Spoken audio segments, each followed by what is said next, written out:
할렐루야. 오늘도 거룩한 예배의 자리를 사모하며 이곳에 모인 여러분 모두에게 하나님의 크고 놀라우신 사랑이 충만하게 임하시기를 간절히 축원합니다.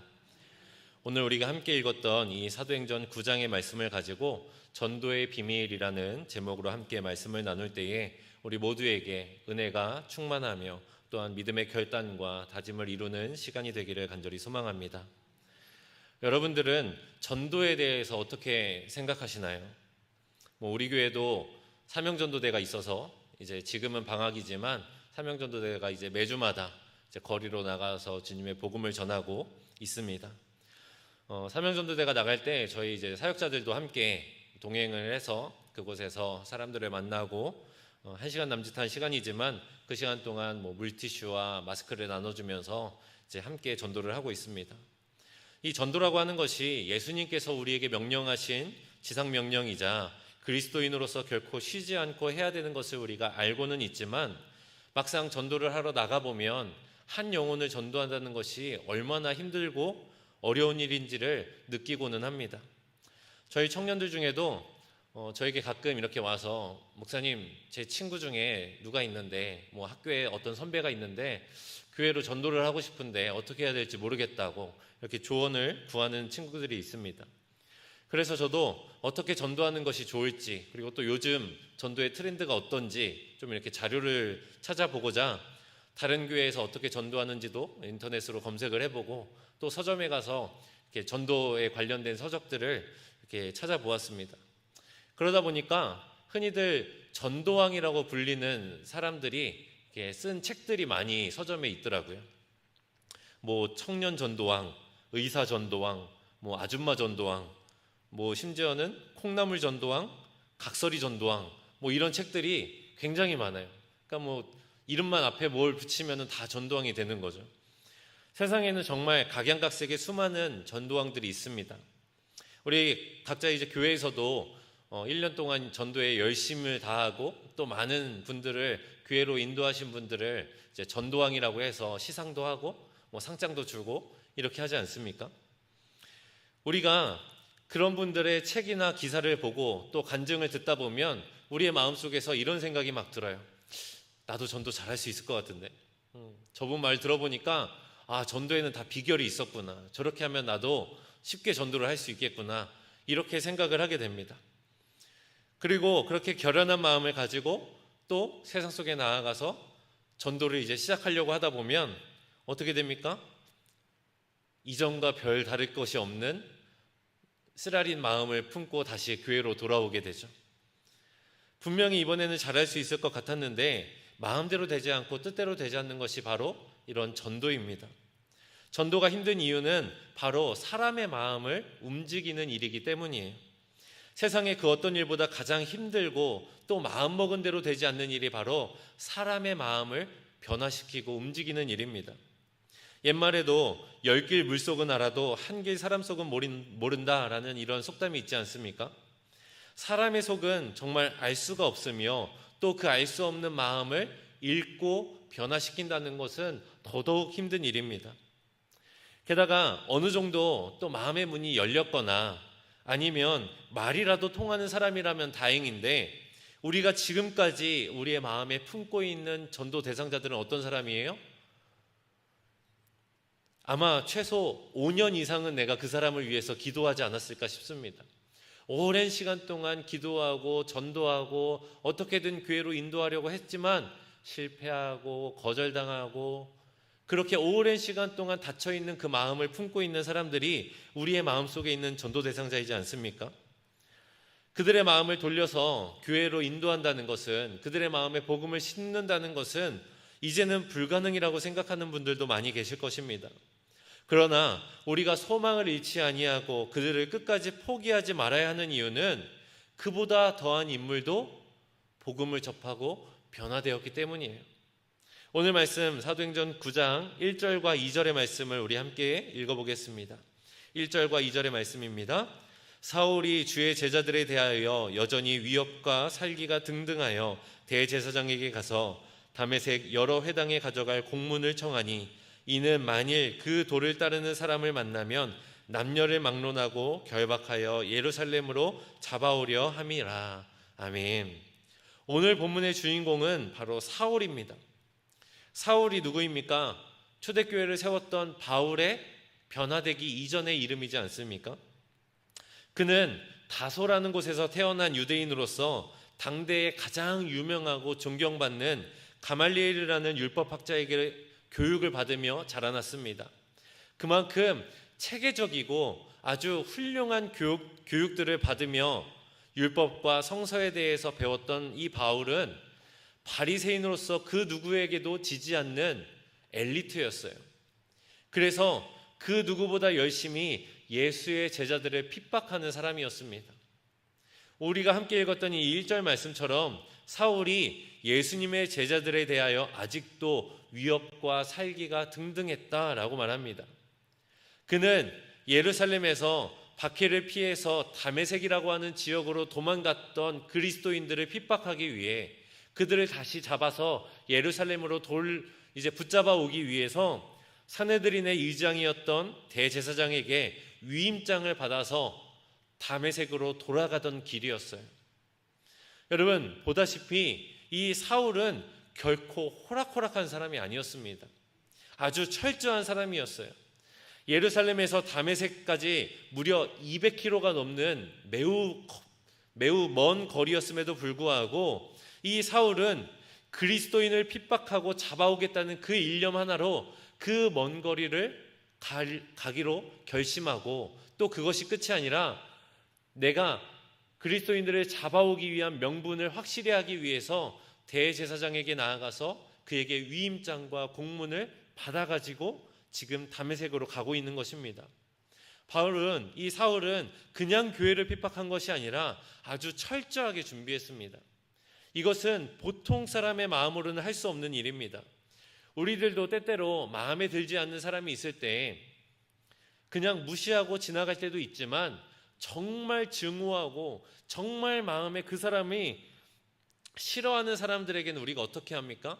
그 사람에게 복수하기 위해서, 그 사람을 짓밟기 위해서 아주 철저하게 준비하지 않습니까? 아주 치밀하게 그 사람을 내가 이기고 짓밟고 그 사람에게 복수하기 위해서 하나하나 빠짐없이 준비하는 것이 우리들의 모습이지 않습니까? 그만큼 사울이 얼마나 이 그리스도인과 교회에 대하여 악감정을 가지고 있었는지 잘 알 수 있는 대목인 것입니다.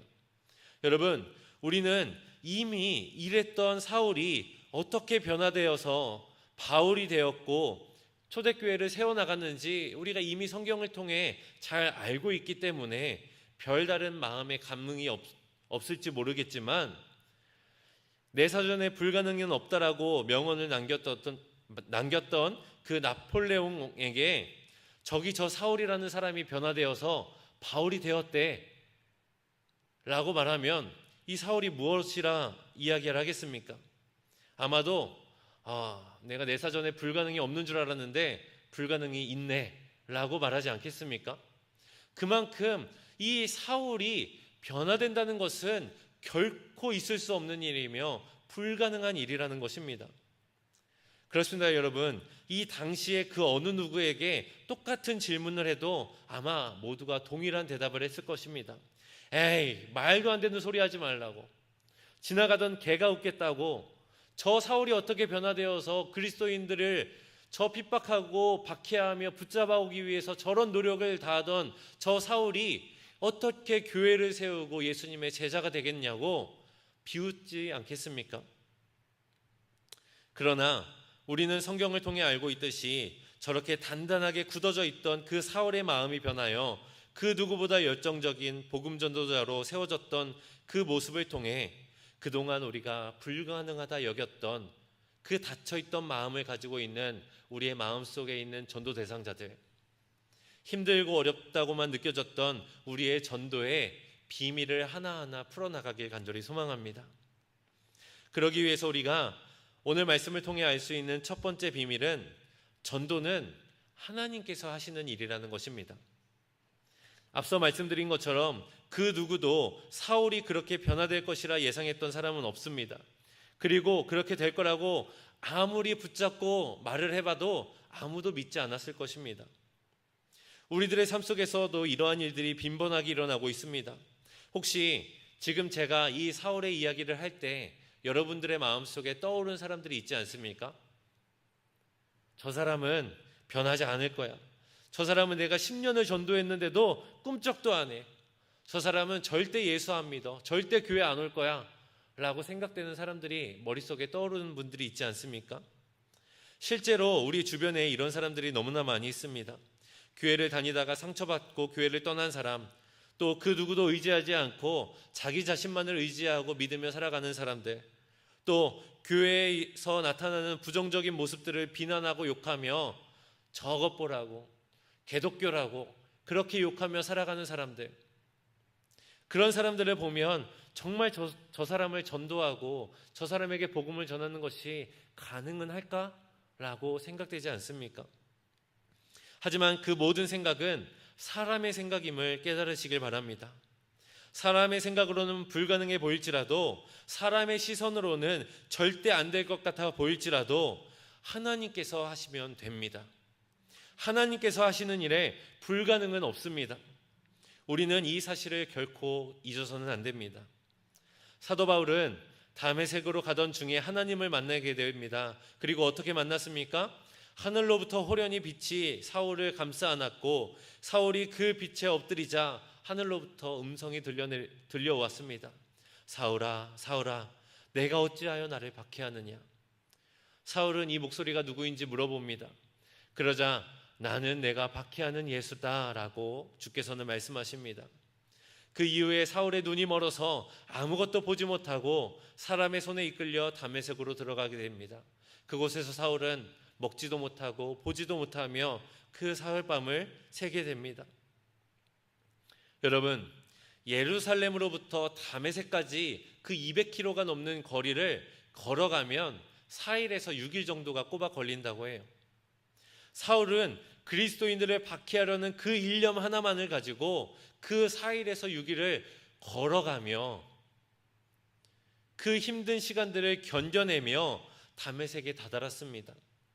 하나님은 그가 철저하게 세웠던 계획들과 일정들을 단 한순간에 무너뜨리셨습니다. 사울이 일생 동안 켜켜이 쌓아올리며 정말 그 훌륭했던 가말리엘에게 교육을 받으며 바리새인으로서의 나의 정체성을 세워나가며 그리스도인들을 핍박하며 모든 이들이 저 사울을 바라보며 저 사람은 그리스도인을 핍박하는 자라고 그렇게 인정받기까지 켜켜이 쌓아왔던 그 사울의 정체성이 단 일순간에 하나님을 만남으로 인하여 그의 인생의 방향이 전환된 것입니다. 예기치 못했던 그 하나님과의 만남이 사울의 인생의 터닝 포인트가 되었던 것입니다. 여러분, 천지를 만드시고 사람을 만드신 하나님께서 능치 못할 일이 무엇이 있겠습니까? 답은 이미 나오지 않았습니까? 그렇게 그리스도인들을 핍박하고 대제사장에게까지 가서 공문을 받아와서 그리스도인들을 잡아오려고 그 일념 하나로 6일 동안을 꼬박 걸었던 그 사울조차도 하나님께서 일하시니까 변화되지 않았습니까? 지금도 사역을 하고 있는 제 친구의 이야기입니다. 그 친구의 아버지께서 교회를 너무나 싫어하셨대요. 아버지께서 어린 시절에 교회를 나가시다가 상처를 받고 교회를 나오셨는데 그 뒤로 교회를 향한 분노와 그 마음이 굳어져서 교회만 말하면 욕을 하고 화를 내고 그러셨다고 합니다. 제 친구와 어머니는 처음에는 아버지 몰래 교회를 나가셨대요. 그런데 아버지께서 이 친구와 어머니께서 교회를 나간다는 사실을 알고는 술을 잔뜩 드시고 폭력을 휘둘르셨다고 합니다. 그때마다 이 친구는 이렇게까지 내가 힘들게 예수님을 믿고 교회에 나가는 것이 맞을까? 라며 생각도 했지만 또 아버지께서 맨정신일 때 몇 번 교회에 나가보자고, 한번 나랑 같이 교회에 나가보자고, 우리 가족 다 같이 예수님 믿어보자고 복음을 전했지만 또다시 돌아오는 것은 아버지의 큰 소리와 폭력뿐이었다고 합니다. 그럼에도 이 친구는 끝까지 포기하지 않고 하나님께서 책임져 주실 것을 믿고 늘 아버지를 위해서 눈물을 흘리며 기도를 했습니다. 그렇게 수년 동안 아버지를 놓고 기도하던 중에 놀라운 일이 벌어졌습니다. 아버지가 회사에서 부서를 옮기게 되셨는데, 그 옮겨진 부서에 이 아버지의 상사가 교회를 열심히 다니시는 권사님이었대요. 그래서 그 권사님께서 아버지를 전도하기 시작하신 거예요. 그리고 이 사실을 이 친구가 듣게 되었습니다. 그런데 이 친구 마음에 처음 들었던 마음이 어떤 마음인지 아십니까? 저래봐야 소용없을 텐데, 저래봐야 우리 아빠는 절대 교회 안 나갈 텐데, 어떤 방법으로도 우리 아빠는 절대 전도가 안 될 거야 라고 이렇게 생각했답니다. 자기가 수년 동안은 눈물을 흘리며 아버지를 위해서 기도했음에도 불구하고 아버지를 전도하는 그 권사님을 바라보며 안 돼, 불가능해, 우리 아빠는 절대 전도할 수 없어 라고 생각했다는 겁니다.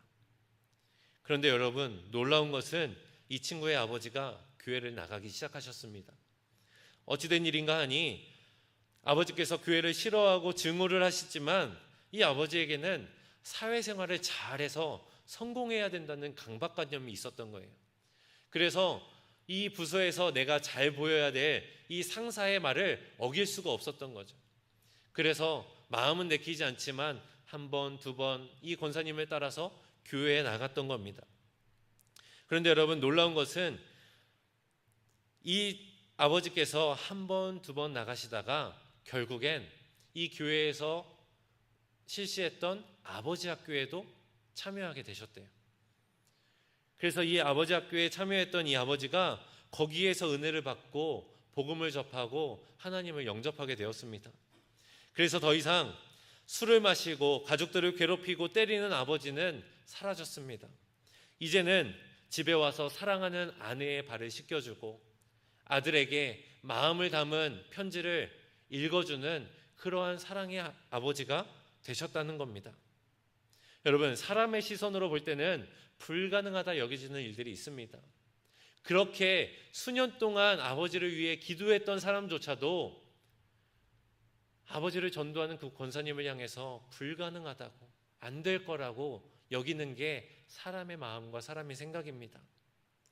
그리스도인들을 핍박하기 위해 다메섹으로 가던 그 사울이 변하여 믿음을 갖게 될 것이라고, 초대교회를 세우는 위대한 믿음의 사람이 될 거라고 생각했던 사람은 아무도 없었습니다. 그러나 하나님께서 일하시자 불가능이 가능이 되었습니다.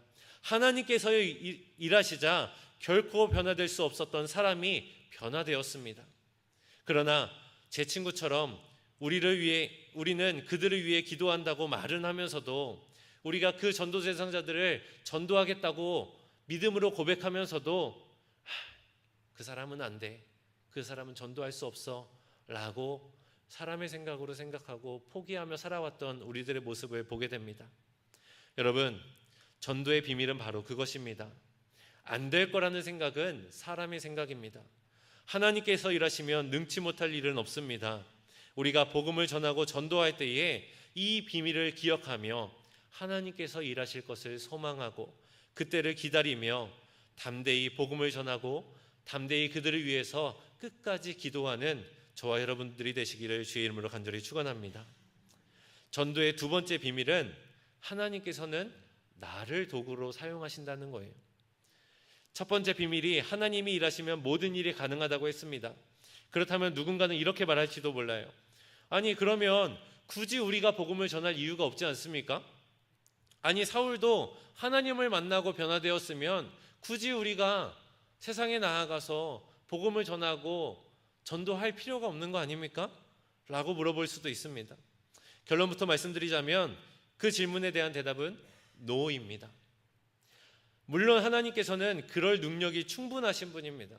하나님은 그 누구도 마음을 돌이켜 예수님의 제자로 삼으실 수 있는 충분한 능력을 가지신 분입니다. 하지만 하나님은 결코 그렇게 하지 않으십니다.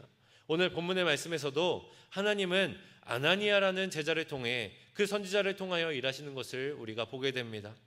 눈이 멀어 사흘 동안 아무것도 보지 못하고 먹지도 마시지도 못하는 그 사울에게 하나님은 아나니아 선지자를 통해 그에게 보내주셨습니다. 9장 10절에서 12절까지의 말씀 우리 함께 읽습니다. 10절에서 12절 말씀입니다. 그때에 다메섹에 아나니아라 하는 제자가 있더니 주께서 환산 중에 불러 이르시되 아나니아야 하시거늘 대답하되 주여 내가 여기 있나이다 하니 주께서 이르시되 일어나 집 가라 하는 거리로 가서 유다의 집에서 다소 사람 사울이라 하는 사람을 찾으라. 그가 기도하는 중이니라. 그가 아나니아라 하는 사람이 들어와서 자기에게 안수하여 다시 보게 하는 것을 보았느니라 하시거늘. 아멘. 하나님은 아나니아에게 환상을 통해 사울을 찾아가라 라고 명령하십니다. 그리고 사울에게 안수하여 그 눈이 멀었던 사울이 다시 볼 수 있게 하라 라고 명령하셨습니다. 이 아나니아가 한 일이라곤 그저 하나님의 명령을 따라 그곳에 나아가서 다메섹에 나아가서 사울을 찾고 그에게 안수하는 것뿐이었습니다.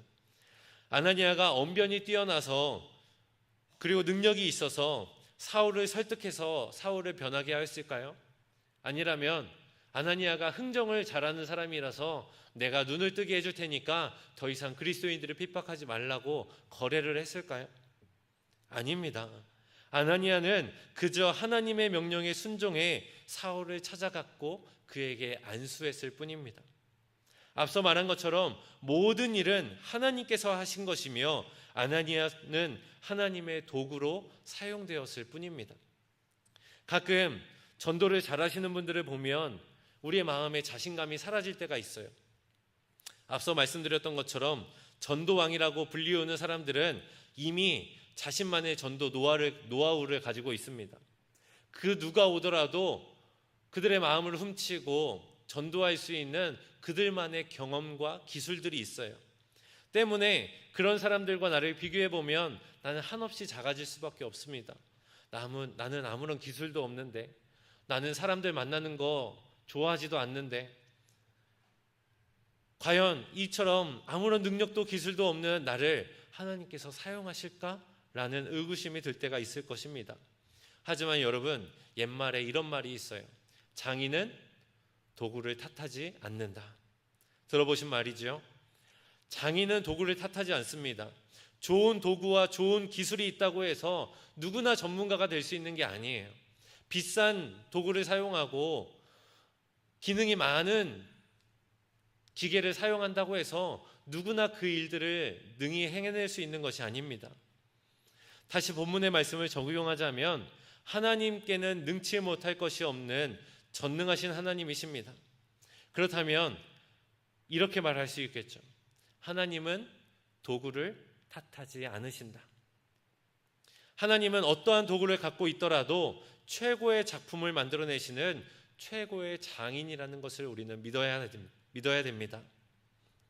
오늘 말씀에서도 하나님의 도구로 쓰였던 이 아나니아도 사실 그렇게 썩 좋은 도구는 아니었어요. 13절과 14절의 말씀입니다. 아나니아가 대답하되 주여 이 사람에 대하여 내가 여러 사람에게 듣사온즉 그가 예루살렘에서 주의 성도에게 적지 않은 해를 끼쳤다 하더니 여기서도 주의 이름을 부르는 모든 사람을 결박할 권한을 대제사장들에게서 받았나이다 하거늘. 아멘. 아나니아는 하나님의 환상을 보고 사울을 찾아가서 그에게 안수하라는 명령을 들었지만 하나님께 무엇라 이야기합니까? 하나님, 근데요, 제가 여러 사람들에게 소문을 들어보니까 하나님이 말씀하신 그 사울이라고 하는 사람 소문이 영 좋지 않던데요.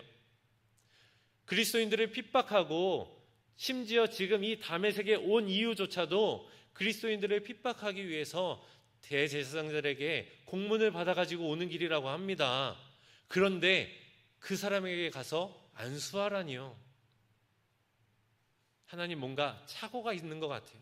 하나님, 저는 그렇게 못합니다 라고 하나님의 말씀에 불순종하였습니다.